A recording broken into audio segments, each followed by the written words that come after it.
Well, folks, here we have a pumpkin pound cake that is beautiful, moist, and rich with pumpkin flavor. The perfect slice of autumn.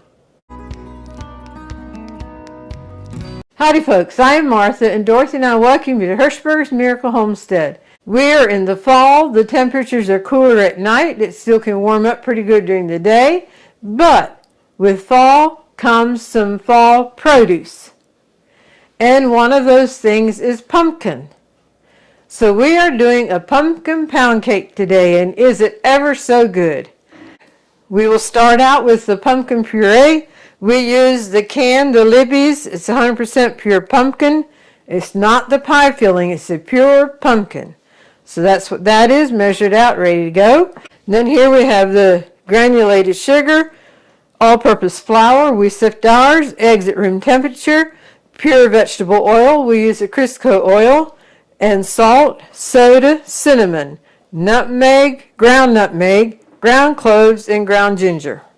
We're going to bring in our KitchenAid. Now often if something has Crisco or butter or margarine, we cream that together good with the sugar. This time we have neither one of those products, but we do have oil. So we're going to start out with the oil and sugar, mix that just a little bit. Well, you'll see all that as we go along. Alrighty, the Crisco vegetable oil. And now the granulated sugar.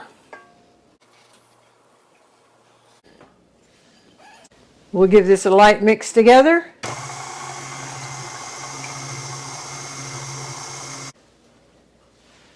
We're going to add the eggs one at a time, but it'll be easier pouring it out of the measuring cup with the spout than out of here. So I'm just going to dump it in here where the oil was.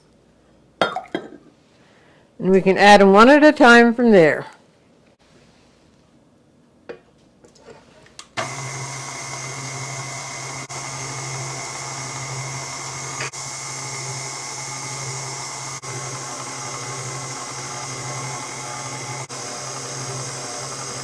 Now I'm going to scrape this down and make sure there's no sugary stuff hanging on the side or caked at the bottom. Okay, since this is oil-based, I just want you to take note of how the texture is of this right now. And we're going to mix it together for 4 or 5 minutes. And the texture of it will change. Here we go for 4 or 5 minutes.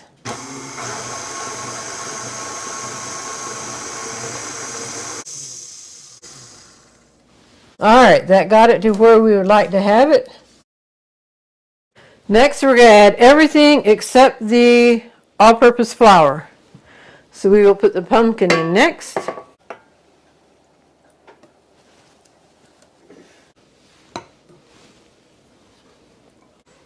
This is the salt and soda, cinnamon, ground cloves, ground nutmeg, and ground ginger.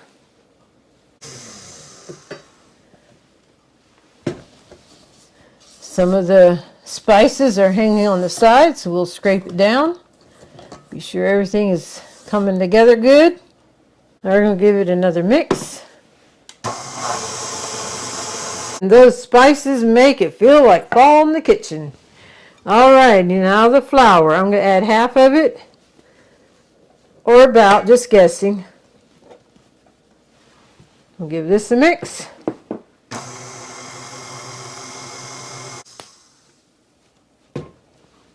And the rest of the flour.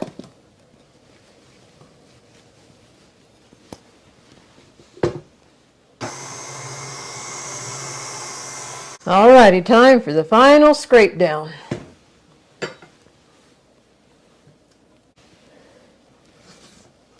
See the flour hanging onto the side.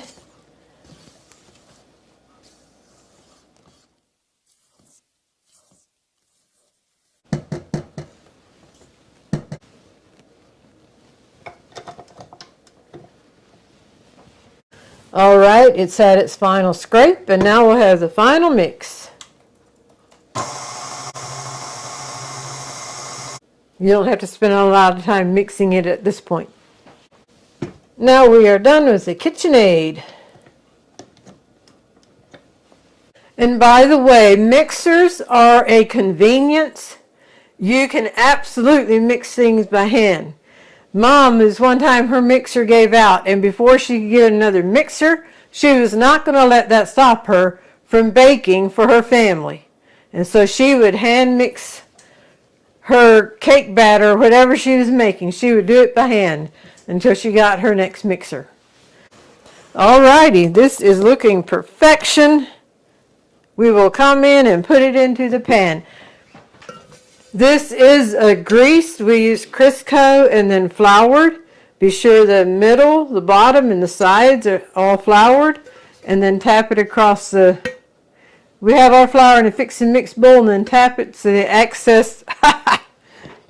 Got flour on my board here. So that can be knocked off. I want to share a tool with you that we have that I absolutely love. And that's a measuring spoon.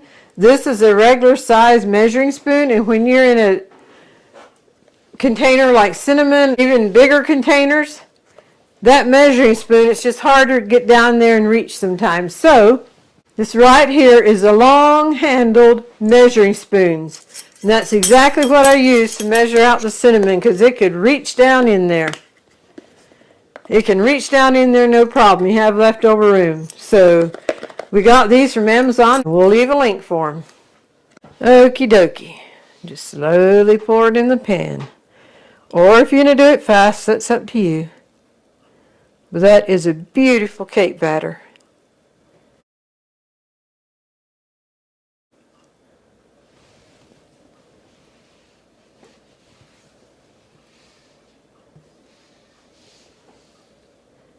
Alright, scraping it out is definitely important. Have you ever heard the expression, the proof is in the pudding? Well, there's the proof is in the pudding. It is scraped out. Alright, the oven is preheated to 350 and we'll put it in for an hour and then check it.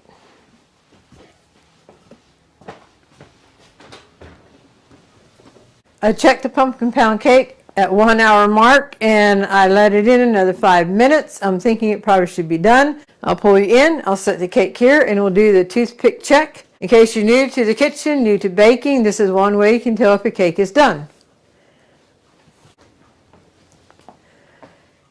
And there it is, in the pan, straight from the oven. Fall has arrived, the aroma is in the air.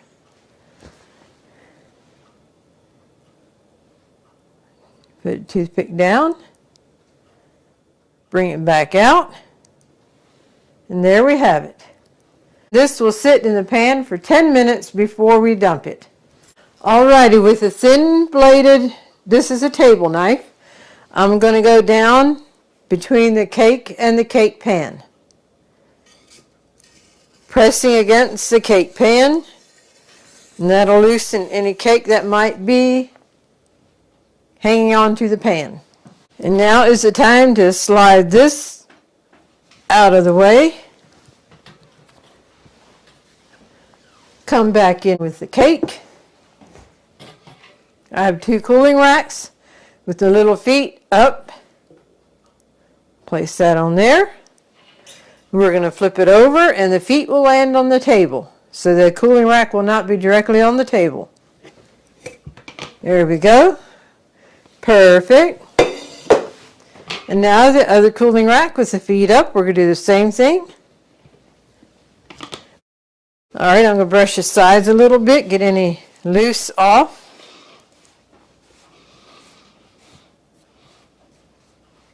I'll show you here. Right here's a little bit white from the flour that was on the pan. And if you just press it in, gently work it in, then that white disappears. And you want to do that while the cake is warm.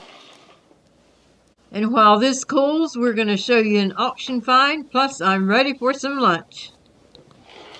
Martha's gone this evening, and there's an online auction that has something going off that we would like to have, so I'm going to see if I can be the high bidder without spending too much money. What we'd like to get are these cast iron figurines. They would go very well with some other things we have here. Okay, the countdown is on. It's less than a minute. 30 seconds. Waiting to see if another bid comes in. That would be higher than ours. 4, 3, 2, 1. It is pending, it is completed, and we got them. Well, I think Dorothy had you along on the auction last night. The only thing we actually won was the little addition to our bookshelf featuring our Amish background. So I'm on my way to pick up that now and thought I'd bring you along since we saw the bidding. Then we'll go for pickup as well, and then the placement on the bookshelf. All right, Dorothy did the bidding on this last night and she won. Isn't that darling? Well, you've seen the pictures on the auction last night. But anyway, I'm here, I picked it up, it's in hand, and now we'll show you the shelf it'll sit on.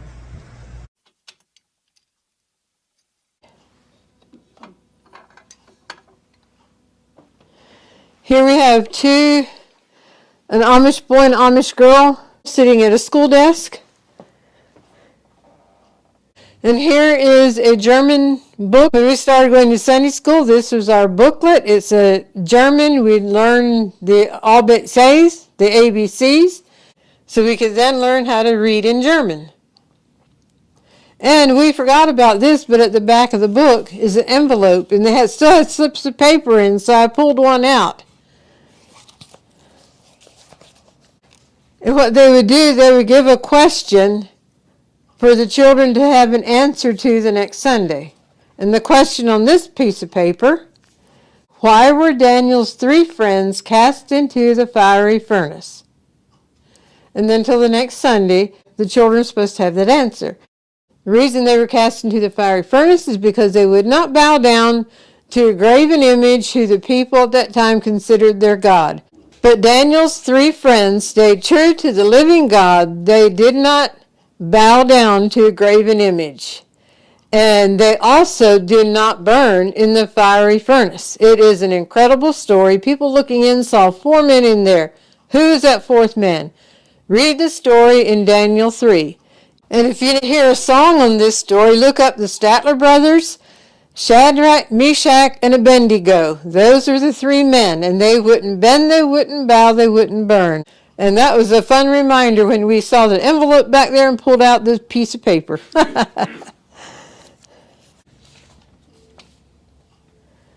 Well, maybe we'll show you what else is in here so you can see why we thought those 2 little items from that auction would be a perfect fit for here. That was our mom and dad when they were children. The picture of mom was when she went to school, and dad, he was on the outside, and the visitor was there and asked them if they would stand there and take a picture. So that's mom and dad when they were little. Then here we have a horse and buggy, the driver sitting on the seat. Then there's a story behind the Amish dolls here too. Back when I had a residential cleaning service, a lady who became a dear friend, and after I was out of the residential cleaning, we kept our friendship, and she had a doll collection, and she bought these, but she said that it looks like they belong to me, and each one has a $295 price tag on it. So I think of her whenever I see these Amish dolls. Here's a little man on the bench that we got at the auction, and then here is a wagon with a boy and a girl on it. So we will just, for now, we'll put this one down here. And up here we have another wagon just like this. In fact, they have the same number on the bottom. So we thought maybe we'd take the girl off and put her over here. And they both have their own wagon.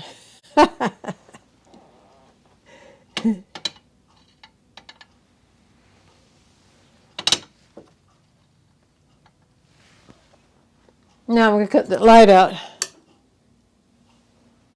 And then in our book that we wrote, 60 plus years of being a twin to a special needs brother, it's our story with Buddy, part of our family, featuring he and I being twins. In here we have a picture of our grandparents. Here Buddy and I are on the wagon with our brothers Junior and Ray pulling us. But we're going to be talking about our grandpas on this one. This is Jake and Tilly Hirschberger, our mommy and Dottie. Dottie was a minister, and he was also one of the founders of the Amish Mennonite Aid, known as AMA. and they had set up a mission in Germany. So Dottie and a few others had made a trip to Germany by ship. Then the captain found out that Dottie was a preacher, and he asked him to preach on Sunday morning. And then later they made another trip to Germany, and the captain recognized Jacob Hirschberger, that name, on the roster of the folks coming on ship. So he contacted him ahead of time, wondering if he would be willing to preach again. So that's a fun story about our Dottie Hirschberger. Okay, here's a picture of our Grandma and Grandpa Yoder. Over here is a picture of the clothes that Buddy and I wore when we were babies, when we were little. Grandpa Yoder was also a preacher, and he was known for his love of people, especially the youth. And in his sermons, he often used everyday happenings to relate biblical truths, and he just wanted to preach in a way that even the children can get something out of the messages. In his older years, he spent a lot of time in his workshop making wooden items. And one thing was a barn with animals to go with it and wooden fence to set up pens.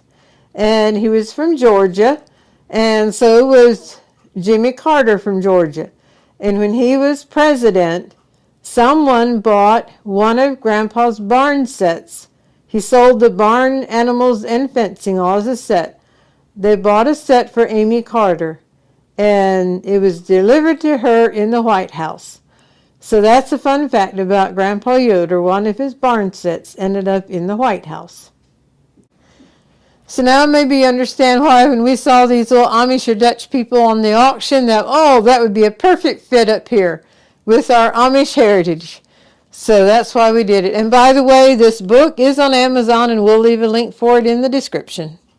Before I go for lunch, I want to give a hearty welcome to all of our new subscribers, and every time I say that, we mean it from the bottom of our heart. If you've been with us for a while, we appreciate your continued support. And also the likes and comments to our videos, thank you, thank you. Talking about comments, on our banana nut bread, there was a comment that came in that they and their mom made the banana nut bread and it was good, and they were wondering if I could make monster cookies. I saw that late last night, and I went to it this morning. I was going to respond to it, and that comment was no longer there. So I don't know what happened to it. It's been before that a comment disappeared, but we got your message. We do have a video on making monster cookies that we did about 2 years ago, so we will leave a link for it. And I'm just going to give you a heads up of what the next week's video is, because we are so excited. We had another greater, massive sweet potato harvest. And we're working on editing that now, and that should be next week's video. Alrighty, the time has come.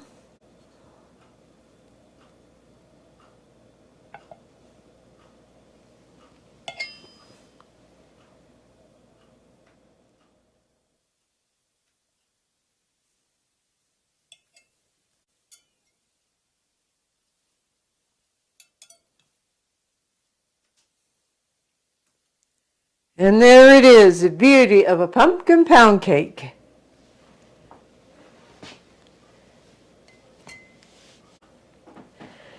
Our sister-in-law made it one time when we had gone over there for a meal, and she made a vanilla pudding to go with it. That is delicious. This is what we do most times, you just put a dollop of Cool Whip on it. And that is some delicious eating right there. The recipe is in the description. And some folks like to put a glaze on it, and while that is good, we think this pumpkin pound is good enough to stand on its own. But we do like to put a dollop of Cool Whip on sometimes. And now for the golden thought. We mentioned about the fall and the pumpkins and how it's all in season. And our thought for this time is autumn, the season that teaches us that changes can be beautiful. Changes of nature can be beautiful. In the winter, when spring is bursting forth with life, that's a beauty of its own. And then when autumn comes, that's a beauty of its own. Each season has its own beauty. And that's also in life. There's different seasons of life. And every season of life can have its own beauty. So let's look for the beauty in life. So let's just embrace the season that we're in And remember that God is there with us.